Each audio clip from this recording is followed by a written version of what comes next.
الحمد لله رب العالمين والصلاة والسلام على خاتم النبيين وعلى آله الطيبين الطاهرين وعلى أصحابه الراشدين المتأدبين أما بعد فأعوذ بالله السميع العليم من الشيطان الرجيم بسم الله الرحمن الرحيم لا أقسم بهذا البلد وأنت حل بهذا البلد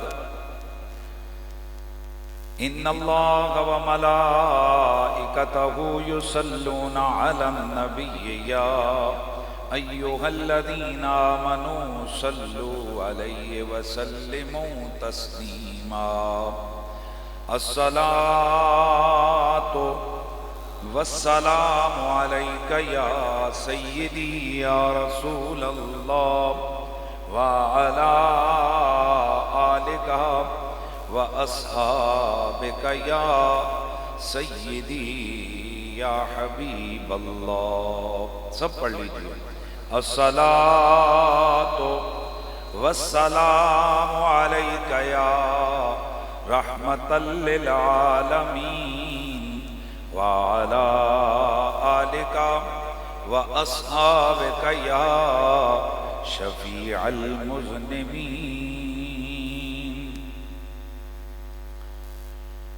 ہاں جیو آؤ شہنشاہ کا روزہ دیکھو. ہاں جیو آؤ شہنشاہ کا روزہ دیکھ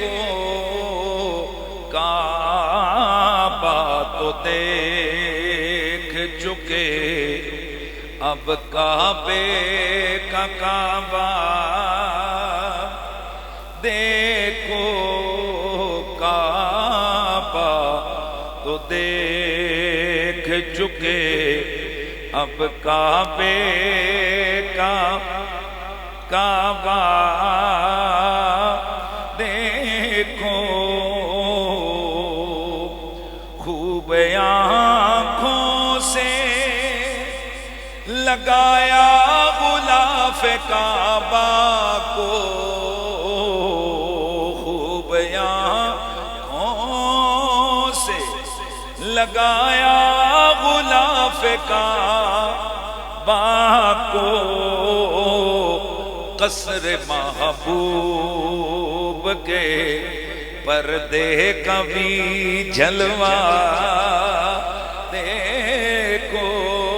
قصر محبوب کے پردے کا بھی جلوہ دیکھو.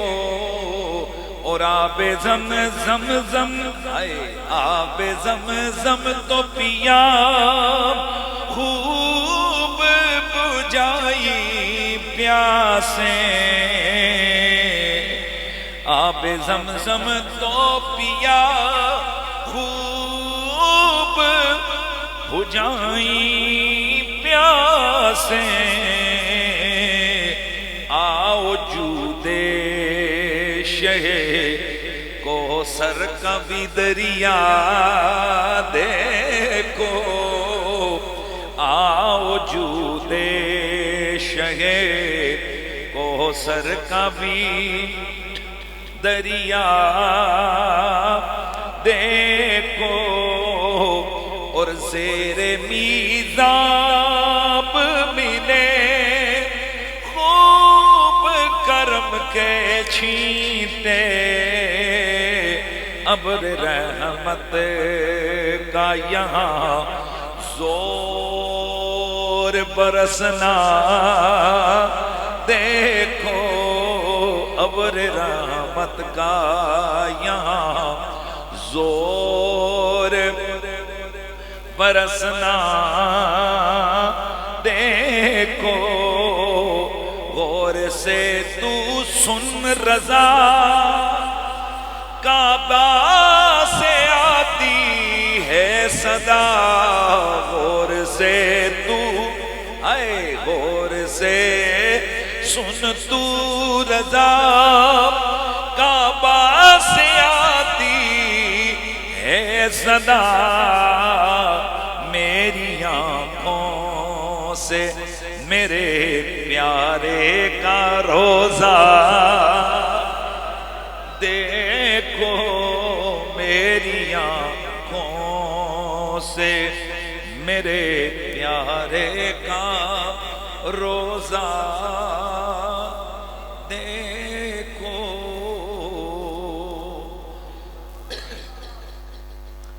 بعد از حمد و صلاۃ لائق تعظیم و تکریم جمی حاضرین و سامعین، السلام علیکم ورحمۃ اللہ تعالی وبرکاتہ۔ خوش نصیبوں نے حج بیت اللہ کی سعادت حاصل کی ہے، اور اب حاجی مناسک حج ادا کرنے کے بعد ایک ہی طلب اور تڑپ میں ہوں گے کہ کب ہم مدینہ منورہ کے جلوے دیکھیں۔ اس کی وجہ یہ ہے کہ نبی پاک صلی اللہ علیہ وآلہ وسلم نے ارشاد فرمایا، من حج بیت اللہ تعالی ولم یزرنی فقد جفانی، او کما قال علیہ السلام۔ جس نے کعبہ شریف کا حج کیا اور میری زیارت کے لیے نہ آیا تو تحقیق اس نے میرے ساتھ زیادتی کی۔ فقہائے کرام اس حوالے سے اپنی اپنی آراء دیتے ہیں، تاہم احناف کے ہاں حج کے بعد حاجی کا زیارت کعبہ شریف کے زیارت مدینہ شریف کے لیے جانا، روضہ رسول کی حاضری کے لیے جانا، یہ واجب ہے۔ بعض نے اس کو سنت لکھا، بعض نے اس کو استحباب کی بات کی، لیکن واجب کا قول زیادہ مؤکد ہے۔ اس کی وجہ یہ ہے کہ ہر وہ عمل جس کے ترک پر وعید ہو، ڈراوا ہو، تو وہ وجوب کے درجے میں جاتا ہے۔ تو جب نبی علیہ السلام نے واضح طور پر فرمایا کہ جس نے مدینہ شریف کی زیارت نہ کی، میری بارگاہ میں حاضر نہ ہوا، تو اس نے میرے ساتھ زیادتی کی، اور یہ بہت بڑی وعید ہے۔ اس حوالے سے اور اس طرح کی دیگر روایات آگے چل کے ان کو ہم عرض کریں گے۔ ان روایات کے پیش نظر اہل علم نے کہا کہ حاجیوں کے لیے کعبہ شریف کی وہ مناسک جو ہیں وہ مکہ شریف کے وہ ادا کرنے کے بعد روضہ رسول کی حاضری دینا یہ واجب امر ہے۔ ظاہر ہے ہم اہل محبت ہیں، اور ہماری محبتوں کا مرکز ذات مصطفیٰ ہے۔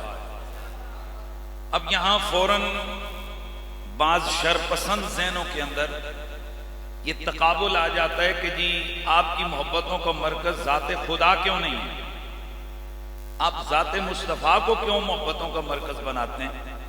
تو ہمارا جواب یہ ہے کہ یہاں بھی ہماری محبتوں کا مرکز ذات خدا ہی ہے، لیکن جب ہم خدا کی ذات کو دیکھتے ہیں کہ اس کی محبتوں کا مرکز ذات مصطفیٰ ہے، تو اس وجہ سے ہم ذات مصطفیٰ کو اپنی محبتوں کا قبلہ، اپنی محبتوں کا مرکز بناتے ہیں۔ بلکہ وہ جملہ وَلِكُلِّ وِجْهَةٌ هُوَ مُوَلِّيهَا فَاسْتَبِقُوا الْخَيْرَاتِ، اللہ تعالیٰ فرماتے ہیں کہ ہم نے ہر ایک کے لیے ایک قبلہ بنا دیا ہے۔ قبلہ کہتے ہیں جائے توجہ کو، جدھر وہ بندہ متوجہ ہوتا ہے۔ تو اس کی شرح میں مفسرین کرام لکھتے ہیں کہ اس کا مطلب یہ کہ ہر ایک کا قبلہ ہے۔ قربیین کا قبلہ عرش ہے، روحانیین کا قبلہ بیت المعمور ہے، اور فرمایا کہ قبلۃ انبیاء من قبل کا بیت المقدس، اے میرا محبوب آپ سے پہلے جتنے نبی گزرے ان کا قبلہ بیت المقدس ہے۔ وَأَمَّا قِبْلَةُ جَسَدِكَ فَهُوَ قِبْلَةُ الْكَعْبَةِ، ایک فَهِيَ قِبْلَةُ الْكَعْبَةِ، ایک حبیب تیری روح کا قبلہ ہے اور ایک تیرے جسم کا قبلہ. تیرے جسم کا قبلہ کعبہ ہے. وَقِبْلَةُ رُوحِكَ أَنَا، تیری روح کا قبلہ میں ہوں. وَقِبْلَتِي أَنْتَ يَا محمد، میرا قبلہ تو ہے.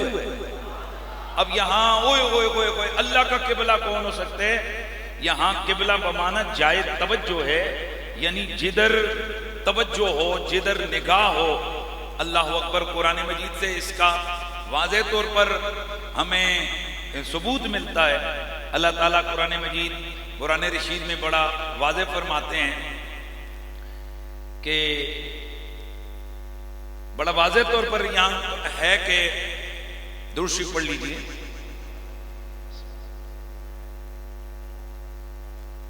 فَإِنَّكَ بِأَعْيُنِنَا، اے میرا حبیب آپ ہر وقت ہماری نگاہوں میں رہتے ہو.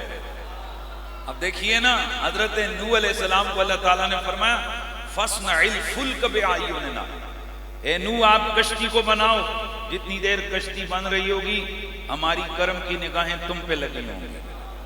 اس کا یہ مطلب نہیں کہ ویسے اللہ تعالیٰ غافل ہے کسی سے، یا ویسے اس کی نظر سے کوئی چیز پوشیدہ ہے.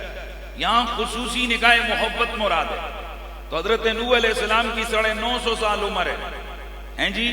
تو اس میں سے جتنا عرصہ، یعنی 1 سال کا ٹائم وہ ہے کہ جب وہ کشتی بنا رہے ہیں، رب فرماتے فَاصْنَعِ الْفُلْكَ بِأَعْيُنِنَا، جتنی دیر آپ کی کشتی بن رہی ہوگی اتنی دیر ہماری نگاہوں میں ہوں گے آپ.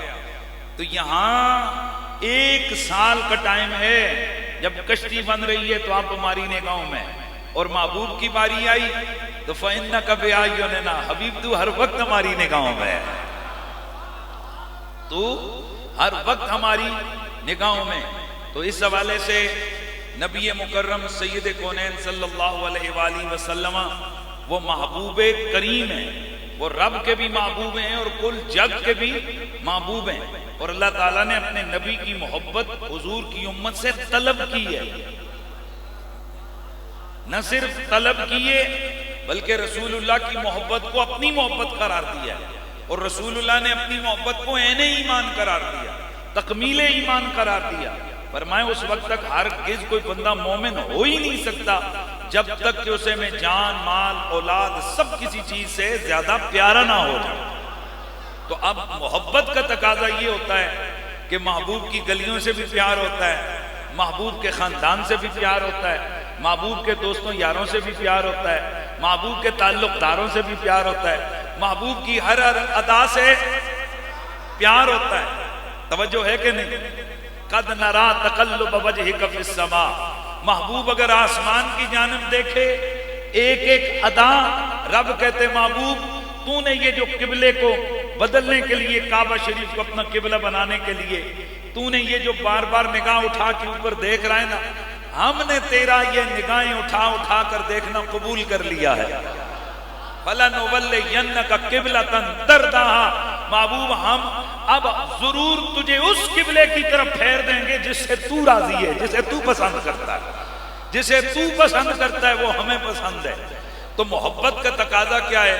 محبوب کے شہر سے بولتے جائیے، محبوب کے خاندان سے، محبوب کے دوستوں یاروں سے، محبوب کے تعلق داروں سے، محبوب کی ہر ادا سے پیار.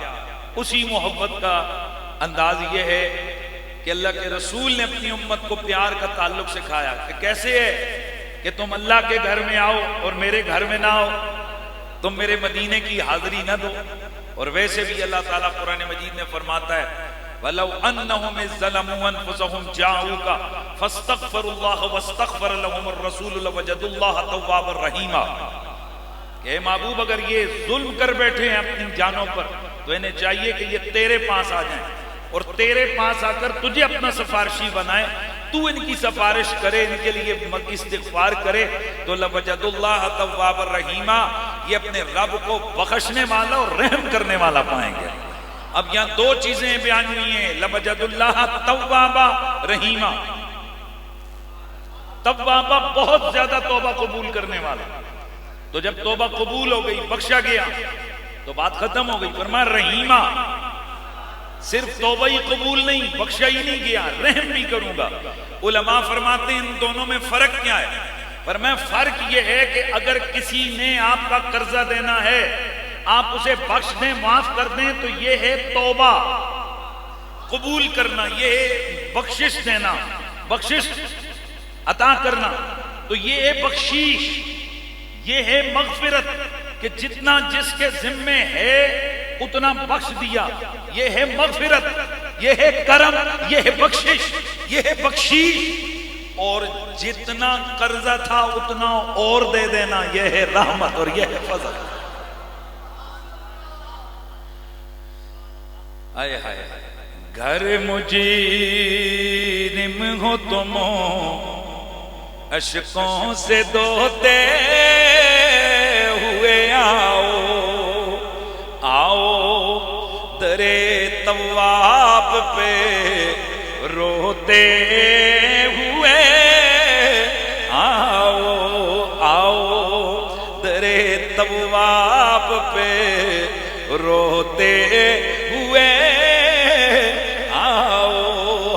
قرآن نے بتایا ہے یہ بخشش کا سلیقہ، قرآن نے بتایا ہے یہ بخشش کا سلیقہ، محبوب کی دہلیز سے ہوتے ہوئے آؤ، محبوب کی دہلیز سے ہوتے ہوئے آؤ۔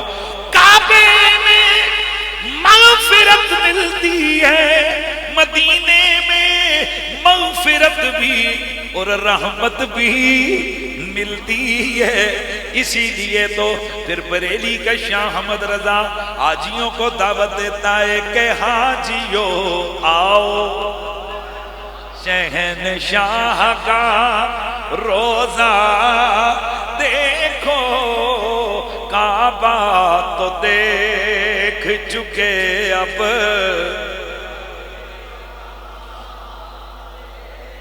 ہو کعبہ تو دیکھ چکے اب، کعبے کا کعبہ مالک ارض و سما قرآن مجید برہانی رشید میں اس اہمیت کو بیان فرماتا ہے کہ جس شہر میں محبوب ہو اس شہر کی گلیاں بھی پیاری ہوتی ہیں، اس شہر کے در و دیوار بھی پیارے ہوتے ہیں۔ میرا رب فرماتا ہے لا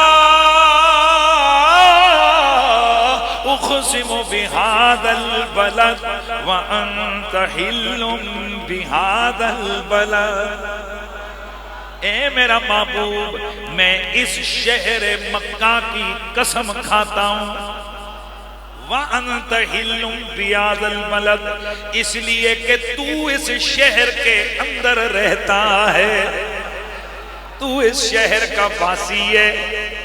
اب میں تھوڑی سی ٹیکنیکلی ذرا تھوڑا چاہتا ہوں کہ محبت کے جملے عرض کریں۔ یہاں ہے لا، ایک چھوٹی سی عربی جاننے والا بندہ سمجھتا ہے کہ لا کا معنی کیا ہوتا ہے، اور آہستہ بولیا کرو تاکہ کسی آواز نہ آیا کرے، ہاں جی نہیں نا، تو لا اقسم لغوی معنی کیا معنی، میں قسم نہیں کھاتا بہذا البلد، اس شہر۔ میں نے ترجمہ کیا کیا پہلے، میں قسم کھاتا ہوں اس شہر کی، اس کے پیچھے ایک جرنل قانون ہے کہ جب اقسموں پر لا داخل ہوگا تو یہ لا اس جگہ جو داخل ہوئے تو یہ لا کون سے لا زائدہ ہے، یعنی اس لا کا کوئی معنی نہیں ہے، تو یہ معنی ہے اقسم بہذا البلد، میں قسم کھاتا ہوں اس شہر کی۔ بالاتفاق محدثین اور ائمہ یہ چونکہ سورہ مکی ہے لہذا یہ شہر مکہ کی بات ہو رہی ہے کہ میں اس شہر مکہ کی قسم کھاتا ہوں۔ اب بعض علماء فرماتے ہیں کہ یہاں لا زائدہ نہیں ہے، لا نافیہ ہے۔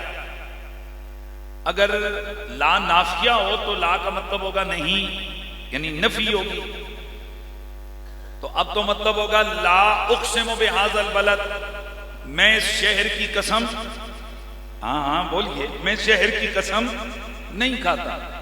یہ کیا مطلب ہوا؟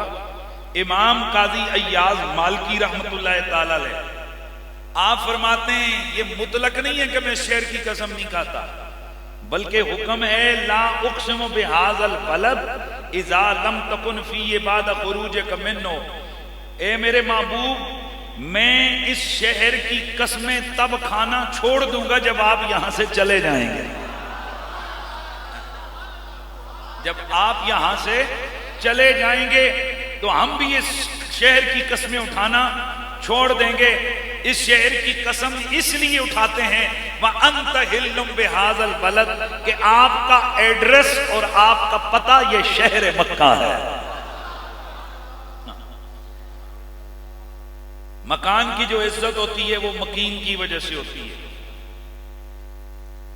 جب رسول اللہ شہر مکہ میں تھے تو شہر مکہ تمام شہروں کا سردار تھا، اور جب رسول اللہ ہجرت فرما کر مدینے چلے گئے تو اب شہر مدینہ تمام شہروں سے افضل ہو گیا۔ سبحان اللہ کی آواز آئی۔ اچھا، بہت ساری دفعہ جب ہم لوگ کہتے ہیں کہ شہر مدینہ تمام شہروں سے افضل ہے تو پتہ نہیں کیا ہو جاتا ہے کئی مسلمانوں کو کہ وہ اس بحث پر لڑائی شروع کر دیتے ہیں، نہیں جی نہیں، مکہ افضل ہے، مدینہ افضل نہیں ہے، مکے میں کعبہ شریف ہے، مکے میں مشاعر حرام ہے، مکے میں عرفات ہے، مکے میں فلاں ہے، مکے میں فلاں ہے۔ میں نے ایک دن ایک مولانا صاحب یوں ہی جوش میں تقریر کر رہے تھے، میں نے کہا یار میں ساری باتیں مانتا ہوں، یہ جن جن چیزوں کو تو نے وجہ فضیلت بیان کی ہے ان کو ایک پلڑے پہ رکھ، اور مدینے کی وجہ فضیلت میں بیان کرتا ہوں اسے دوسرے پلڑے پہ رکھ، پھر دل پہ ہاتھ رکھ کے بتا ان میں سے وجہ اقوی کون سی ہے۔ کہا چلیے ٹھیک ہے۔ میں نے کہا مکہ افضل ہے کیوں؟ وہاں کعبہ ہے۔ مکہ افضل ہے کیوں؟ وہاں زمزم ہے۔ مکہ افضل ہے کیوں؟ وہاں صفا مروہ ہے۔ مکہ افضل ہے کیوں؟ وہاں مقام ابراہیم ہے۔ مکہ افضل ہے کیوں؟ وہاں پر حجر اسود ہے۔ مکہ افضل ہے کیوں؟ وہاں پر میقات ہے۔ مکہ افضل ہے کیوں؟ وہاں مشاعر حرام منی ہے۔ مکہ افضل ہے کیوں؟ وہاں عرفات ہے۔ مکہ افضل ہے کیوں؟ وہاں پر جناب رکن یمانی ہے۔ مکہ افضل ہے کیوں؟ وہاں مطاف ہے۔ مکہ افضل ہے کیوں؟ وہاں مسجد حرام ہے۔ میں نے کہا کچھ اور ہو تو بیان کر۔ کہا بس اتنی باتیں تھوڑی ہیں۔ میں نے کہا پھر سن، مدینہ افضل ہے کیوں؟ وہاں محمد الرسول اللہ ہے۔ چل چل کر وزن تول اسے ناپ اسے اور پھر خود بتا۔ آئے ہے، ورنہ ہم یہاں بھی جھگڑا نہیں کرتے ہیں جی، مدینہ نہ سہی، آئے ہائے مکہ ہی سہی، مدینہ نہ سہی، واعظ ہم عشق کے بندے ہیں، کیوں بات بڑائی ہے ہم۔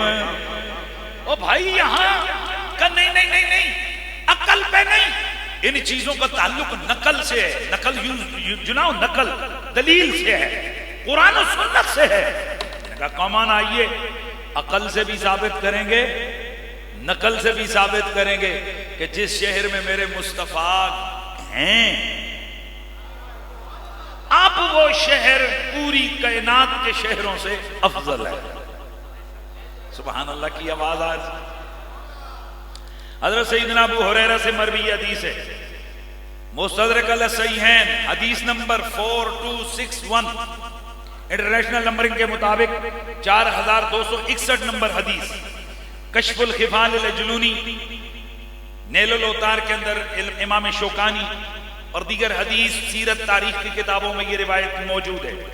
میرے نبی پاک صلی اللہ علیہ وآلہ وسلم نے دعا فرمائی، اللہم انکا اخرجتنی من احب البلاد الی فاسکنی احب البلاد الیکا، یا اللہ جب تو نے مجھے اپنے پیارے اور پسندیدہ ترین شہر، میں آرام سے، اللہم اے اللہ انکا اخرجتنی، بے شک تو نے مجھے نکالا، من احب البلاد الیہ، اس شہر میں سے کہ جو شہر مجھے سب شہروں میں سے زیادہ پسند ہے۔ اچھا ذرا رکو تھوڑا سا رکو، یہ بتاؤ کہ اللہ کی پسند بڑی ہے یا رسول کی پسند بڑی ہے؟ بولو نا، اللہ توحید پرست ہے نا سارے، تو پھر اللہ کی پسند بڑی ہے۔ اچھا یہ فیصلہ ہو گیا کہ اللہ کی چاہت رسول کی چاہت سے بڑی ہے، تو پھر چلو ٹھیک ہے، اللہ کے نبی نے دعا فرمائی، یا اللہ تو نے مجھے اس شہر سے نکالا جو شہر مجھے سب سے زیادہ پسند ہے، فَأَسْكَنِي أَحَبَّ الْبِلَادِ إِلَيْكَ، اب مجھے اس شہر میں پہنچا جو شہر تجھے سب سے زیادہ پسند ہے۔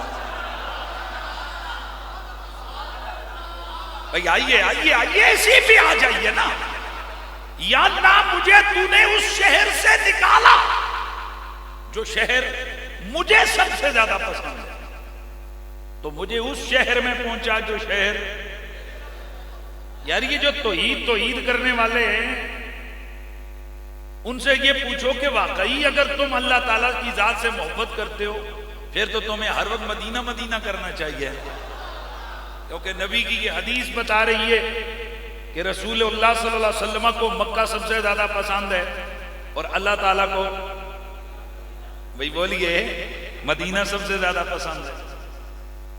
اور یہ نہیں ہے کہ رسول اللہ کو مدینہ پسند نہیں، جب رسول اللہ مدینہ شریف تشریف لائے تو اب حدیث مبارکہ سنیے، موطا امام مالک حدیث نمبر 988 988 نمبر حدیث ہے انٹرنیشنل نمبرنگ کے مطابق۔ امام قرطبی الاستذکار کے اندر اور دیگر حدیث کی کتابوں میں یہ روایت موجود ہے، ما علی الارض بقعۃ یا احب الی، حضور نے فرمایا ما علی الارض بقعۃ یا احب الی ان یکون قبری بہا، جس شہر میں میری قبر ہوگی وہ جگہ مجھے روئے زمین میں سب سے زیادہ محبوب ہے، یہ رسول اللہ فرماتے ہیں۔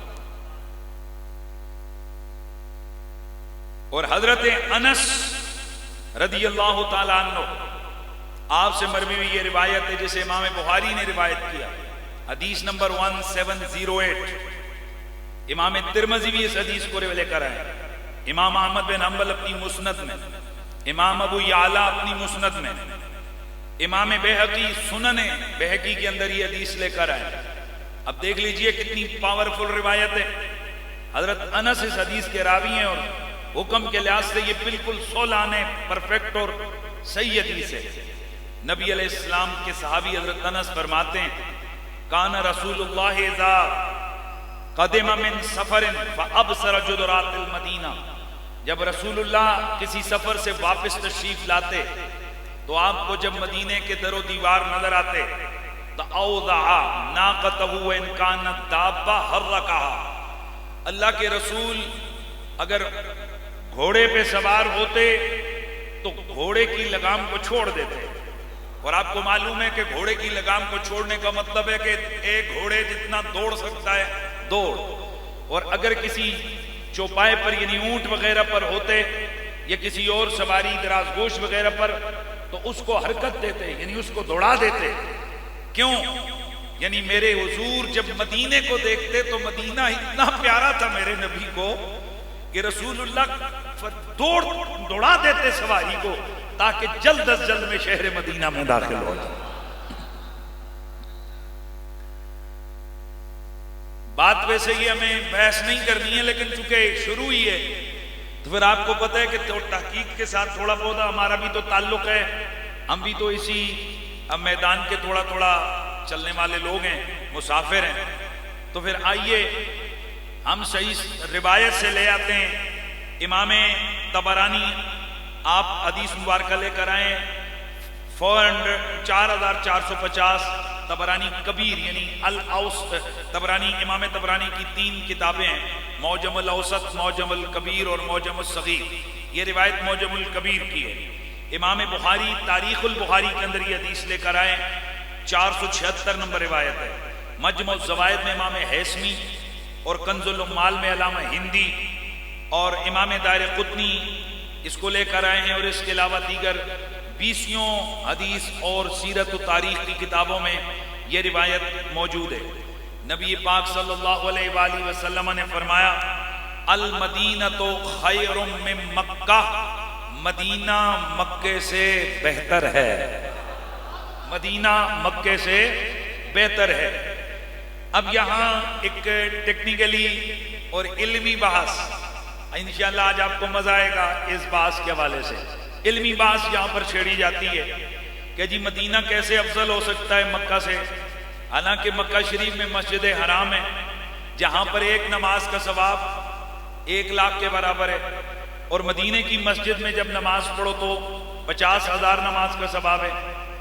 تو اس کا جواب یہ ہے کہ درست ہے کہ ایسی روایات موجود ہیں۔ مثلا نبی علیہ السلام نے فرمایا، ابن ماجہ اور نسائی کی حدیث ہے، صلاۃ فی مسجدی ھذا خیر من 1000 صلاۃ مما سوا الا المسجد الحرام۔ یہاں 1000 نماز کا ثواب ہے۔ حضور نے فرمایا میری مسجد میں نماز ادا کرنا 1000 نماز ادا کرنے سے زیادہ بہتر ہے دوسری مسجدوں کے مقابلے میں سوائے مسجد حرام کے۔ یعنی یہاں مطلقاً مسجد حرام کو فوقیت ملی مسجد مدینہ سے، مسجد نبوی سے۔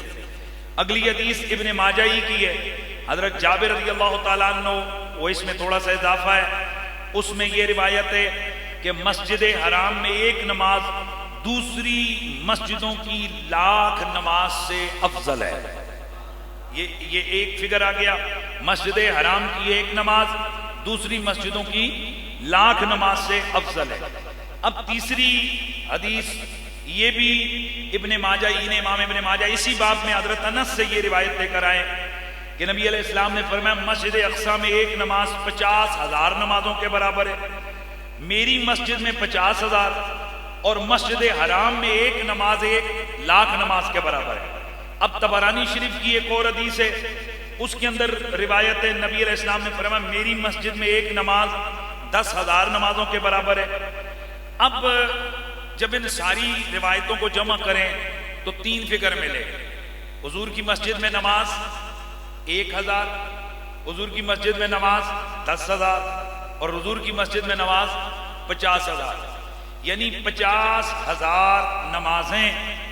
یہ انتہائی فگر ہے، اور آپ پر یہ نہیں ہونا ہے کہ یہ تو کنفیوژن آ گئی 1,000 ہے 10,000 ہے یا 50,000 ہے۔ اس کو اب یوں سمجھیں کہ پہلے اعلان ہوا 1,000 کا، پھر ہو گیا 10,000 کا، پھر ہو گیا 50,000 کا، یعنی کرم رسول تو بڑھتا چلا جا رہا ہے۔ اب جب کرم بڑھ گیا تو نبی کی مسجد میں نماز ادا کرنا، مدینے کی مسجد میں نماز ادا کرنا 50,000، اور مسجد حرام کے اندر جو لاسٹ فگر ہے وہ کتنا ہے 1,00,000 نماز۔ تو اب مسجد اقصی کے اندر ایک روایت آئی تھی، تو اب ان روایات کو اگر دیکھیں تو وہاں ایک روایت میں ہے 500، ایک روایت میں 1,000 اور ایک روایت میں ہے 50,000۔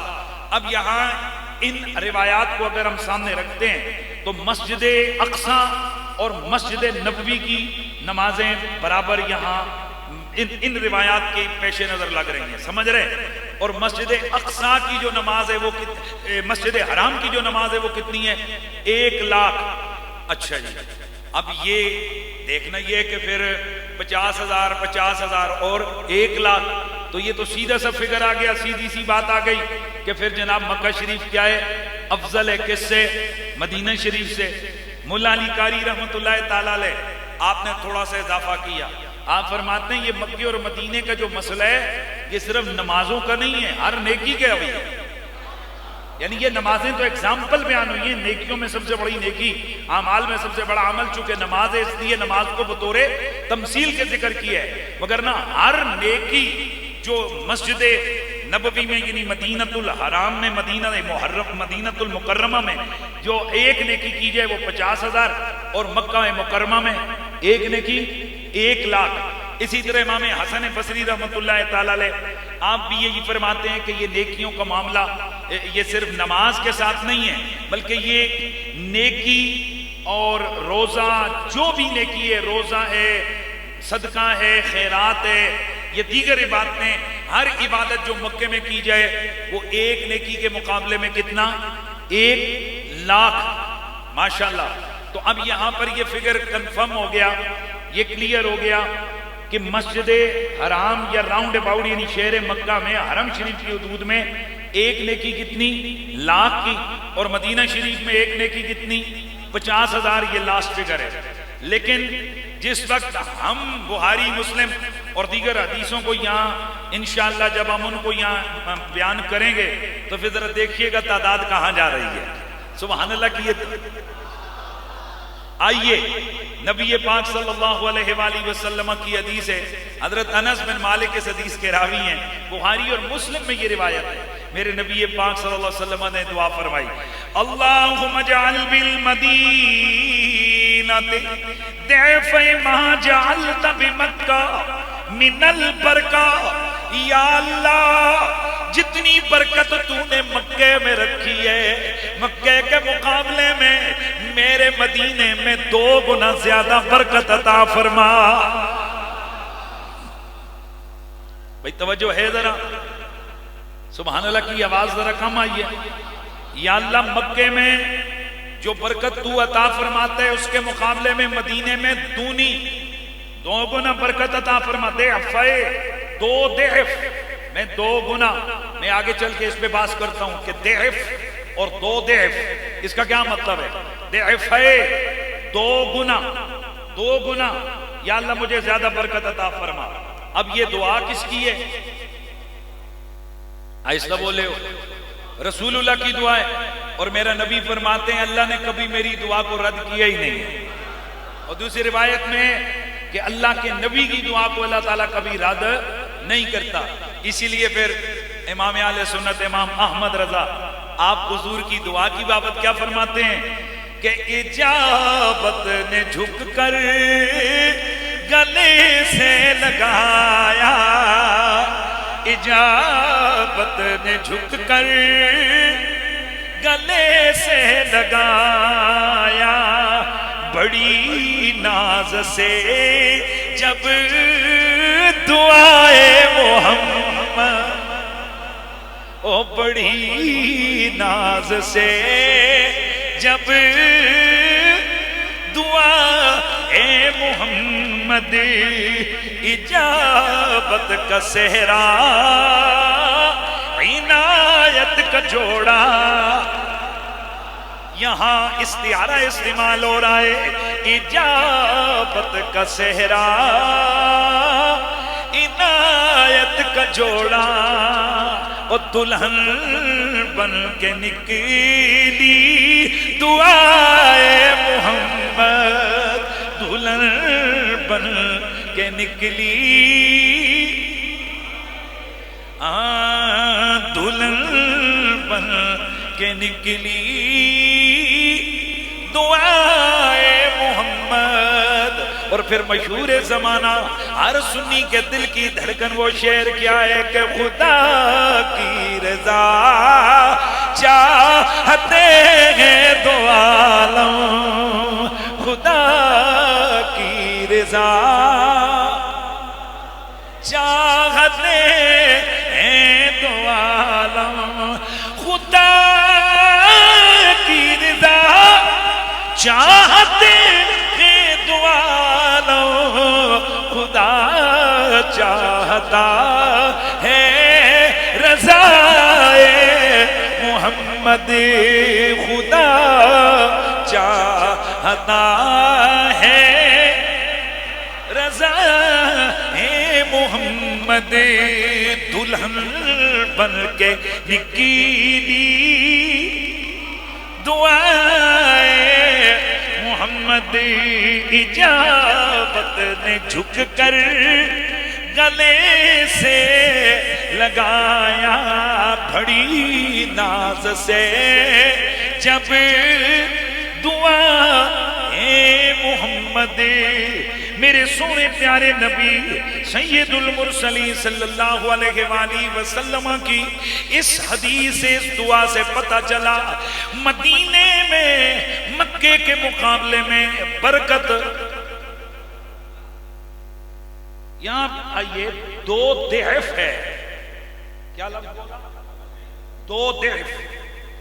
تاج العروض لغت کی کتاب ہے، اسے اٹھائیے، امام زبیدی کی معجم الاعظم، المنجد، یہ جتنی بھی لغت کی کتابیں یعنی ڈکشنری کی، عربک ڈکشنری کی، تو وہاں پر یہ موجود ہے کہ ضعف کا ایک مطلب ہے 1 گنا اور ضعفین کا مطلب ہے 2 گنا. ضعفین کا مطلب کیا ہے؟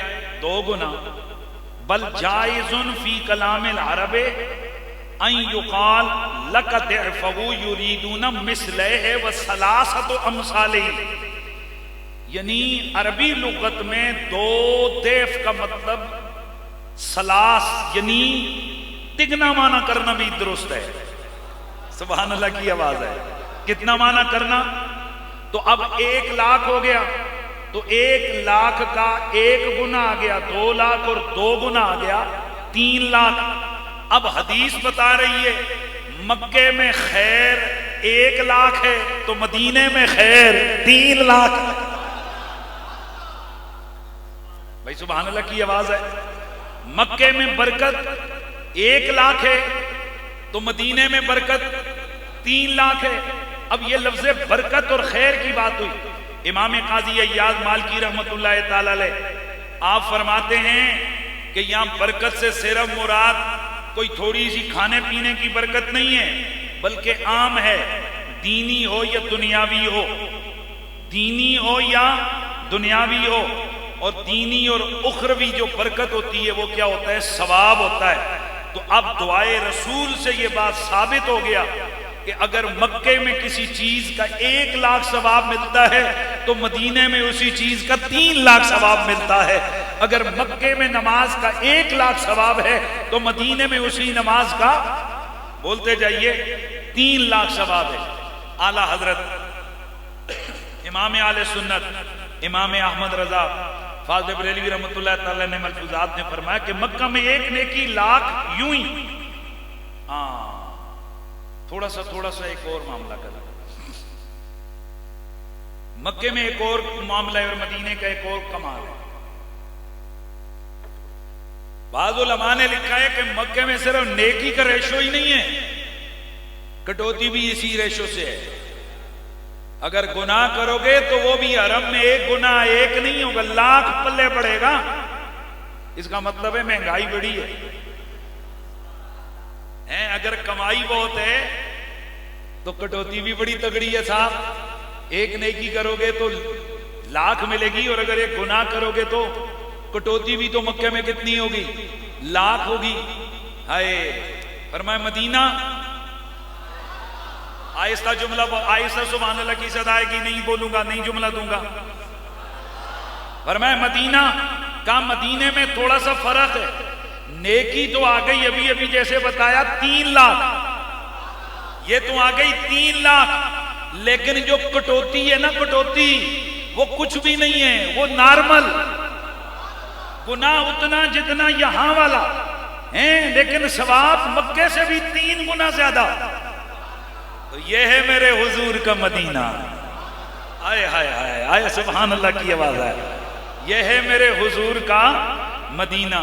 ہاں اس لیے اعلیٰ حضرت فاضل بریلوی رحمت اللہ تعالی علیہ آپ فرماتے ہیں کہ مکے میں 1 نیکی لاکھ، یوں ہی 1 گناہ بھی لاکھ، اور گناہ کے ارادے پر بھی گرفت.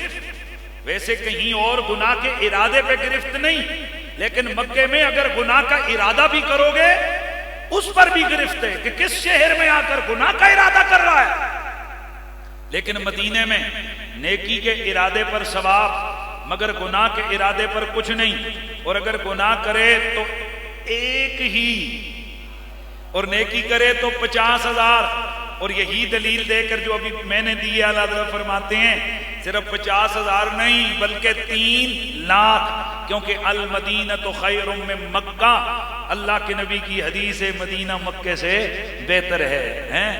اعلیٰ حضرت اسی لیے کیا کہتے ہیں، آسی بھی ہیں چہیتے یہ طیبہ ہے زاہدو.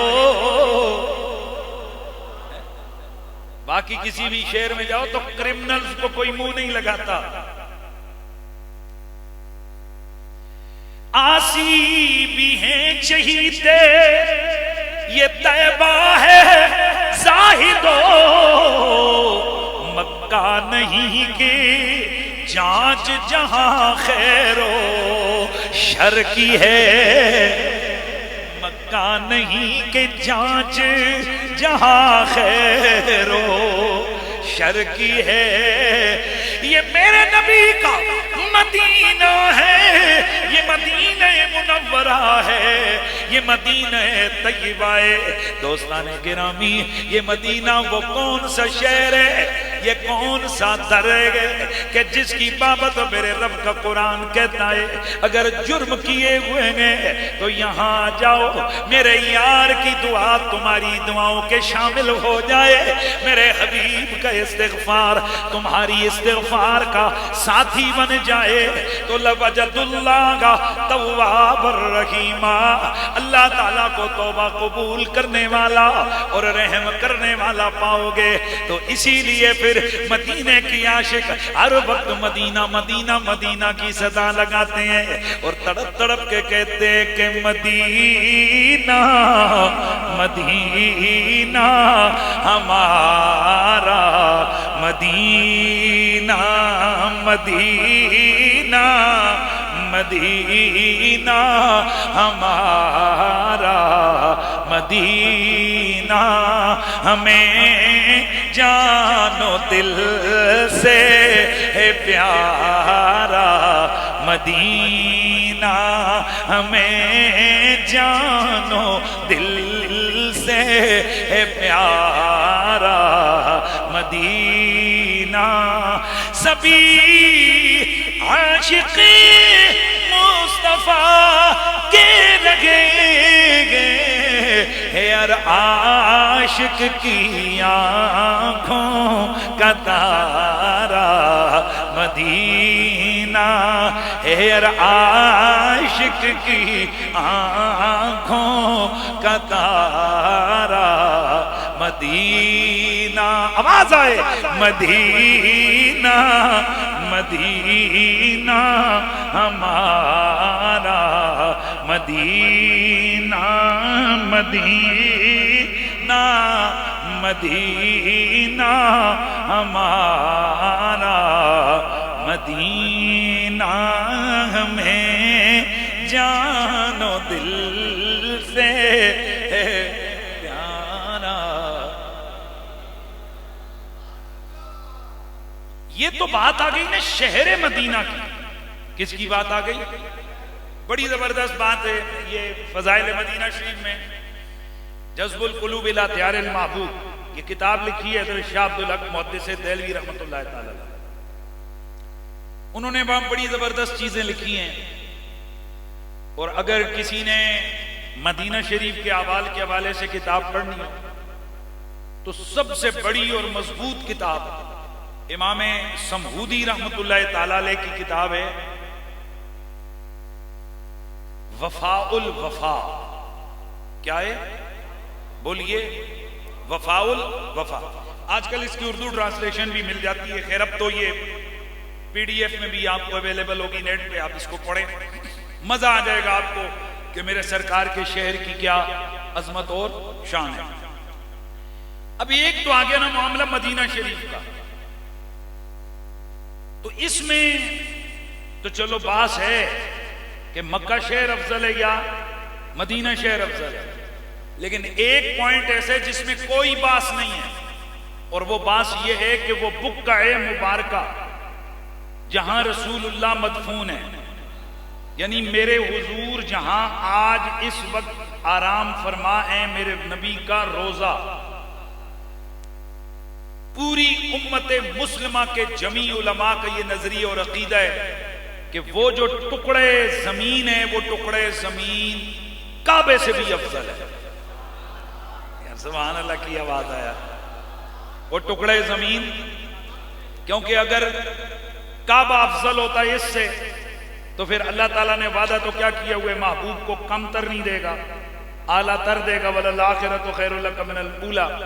تو پھر اللہ کے نبی کا دفن کہاں ہوتا؟ او بھائی حضور کہاں مدفون ہوتے؟ کعبے کے اندر دفن ہوتے اگر کعبہ اس جگہ سے افضل ہوتا۔ تو چونکہ یہ جگہ رسول اللہ کا مدفن مبارکہ ہے، اس وجہ سے یہ کعبہ شریف سے بھی یہ جگہ افضل ہے۔ مولا علی پاک کرم اللہ تعالی وجہ الکریم سے مروی ہے، حدیث نمبر 32101، مصنف ابن ابی شیبہ، مولا علی پاک نے ارشاد فرمایا، ما فی الارض بقعہ احب الی اللہ من بقعۃ قبض فیہا نبی۔ اللہ تعالیٰ کو پوری روئے زمین پر اس ٹکڑے زمین سے کوئی ٹکڑے زمین پیارا نہیں ہے جس ٹکڑے زمین پر رسول اللہ کی روح قبض ہوئی۔ اور جہاں میرے نبی کی روح مبارکہ قبض ہوئی اسی جگہ پر میرے نبی کا مزار مبارک ہے۔ چونکہ جب رسول اللہ کا وصال با کمال ہوا تو صحابہ میں یہ بحث پڑ گئی کہ بھائی اب کیا کریں، حضور کو دفن کہاں کریں؟ تو اس پر ایک صحابی رسول آئے اور بعد میں دیگر صحابہ کی تائید حاصل ہو گئی کہ اللہ کے نبی نے فرمایا کہ نبی کی یہ شان ہوتی ہے کہ وہ جس جگہ قبض ہوتا ہے اس کی روح مبارکہ قبض ہوتی ہے اسی جگہ وہ دفن ہوتا ہے۔ سبحان اللہ کی آواز ہے، اسی جگہ پر وہ کیا ہوتا ہے؟ دفن ہوتا ہے۔ تو میرا نبی اس بقعہ مبارکہ کے اندر ان کی روح مبارکہ قبض ہوئی، جو بقعہ مبارکہ مولا علی فرماتے ہیں پوری روح زمین میں سب سے زیادہ اللہ تعالیٰ کو پسند ہے۔ تو ظاہر ہے یہ کعبہ شریف سے بھی کیا ہے، زیادہ پسند تھا، اسی لیے تو یہاں پر آپ کی روح قبض ہوئی، وگرنہ رسول اللہ کی روح مبارکہ کعبہ شریف کے صحن میں یا کعبہ شریف کے اندر حضور کو اللہ تعالیٰ بلا لیتے اور وہاں میرے نبی کی روح مبارکہ قبض ہوتی۔ تو اس جگہ روح مبارکہ کا قبض ہونا یہ اس بات کی دلیل ہے کہ یہ جگہ میرے رسول کو سب سے زیادہ پیاری ہے۔ اور جس جگہ جو نبی ہوتا ہے، نبی اسی جگہ جس جگہ اس کا انتقال ہوتا ہے اسی جگہ اس کا دفن ہوتا ہے۔ ہم مرزائیوں کو یوں بھی کہتے ہیں کہ شرم کرو، اس مرزا قادیانی کو تم اپنا نبی کہتے ہو کہ جو لیٹرین کے اندر واسطے جہنم ہوا ہیں۔ تمہاری اپنی کتابوں میں لکھا ہے کہ پیچس لگے ہوئے تھے اور گندگی کے اندر لتڑا ہوا تھا اور وہیں پر جناب اس کی روح کیا ہو گئی، قبض ہو گئی، وہیں پہ جناب اڑیاں رگڑ رگڑ کے خبیث ملعون واصل جہنم ہو گیا۔ ایسا پلید، ایسا کمینہ بدبخت۔ اور میرے نبی پاک کے وصال با کمال کا وقت آیا تو پورے مدینے میں خوشبو ہی خوشبو پھیل گئی۔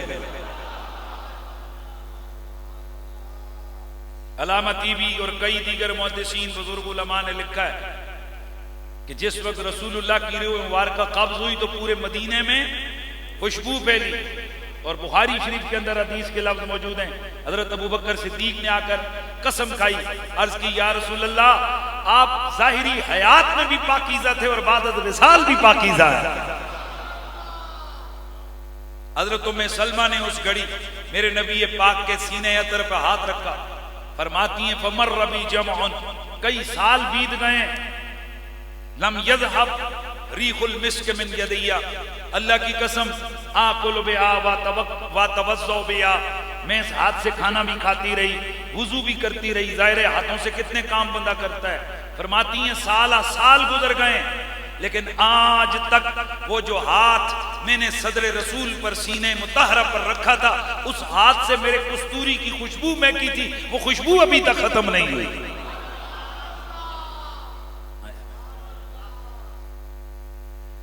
ہو بوئے جنت،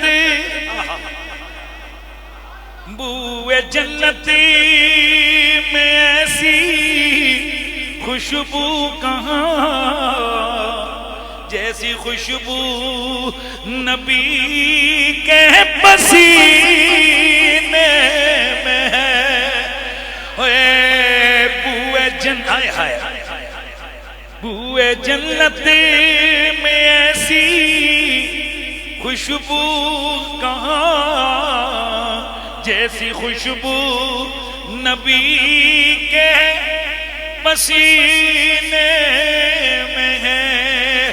اور کوئے جنت ایسی رونق کہاں جیسی رونق نبی کے مدینے میں ہے۔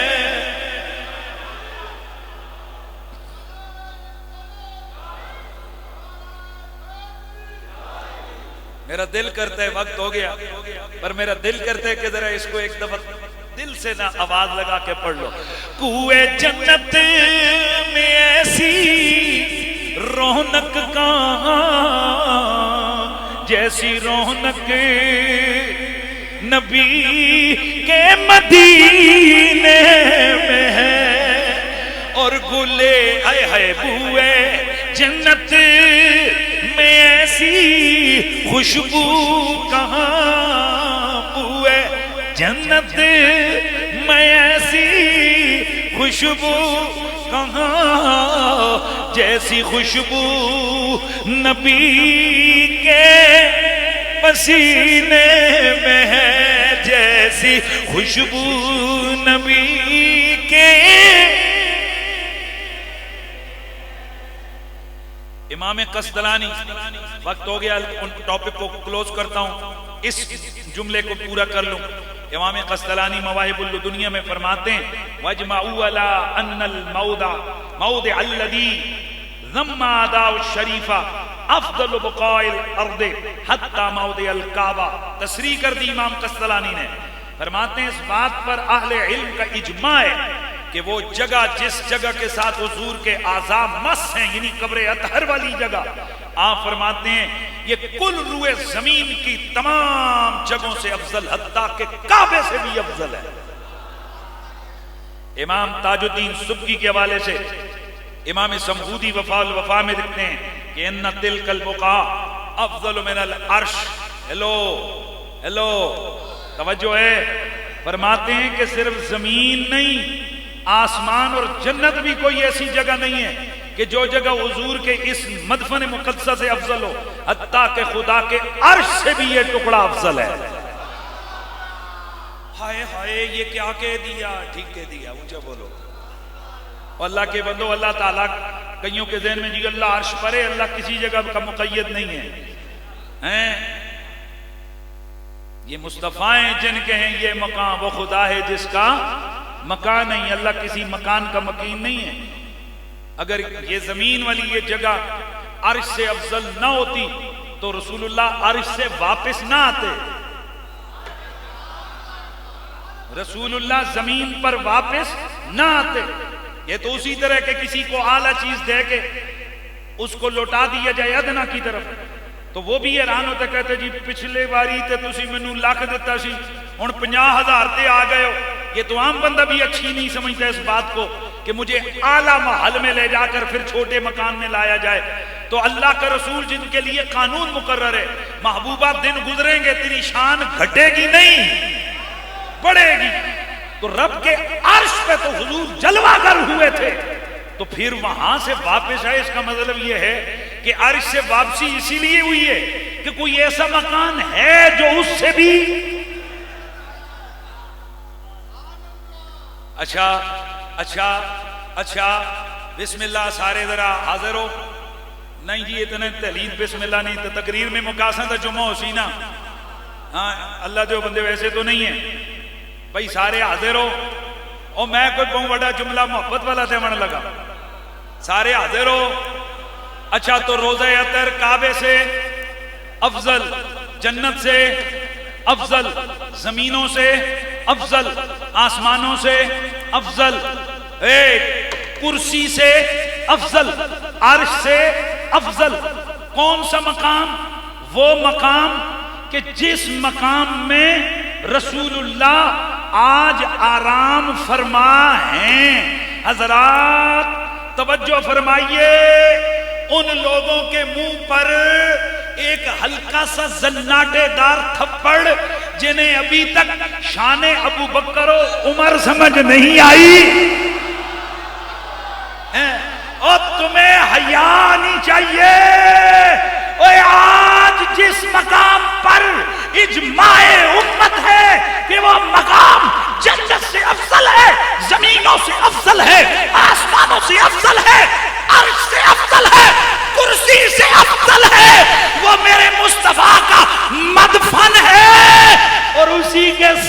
ابو بکر بھی لیٹا ہے، عمر بھی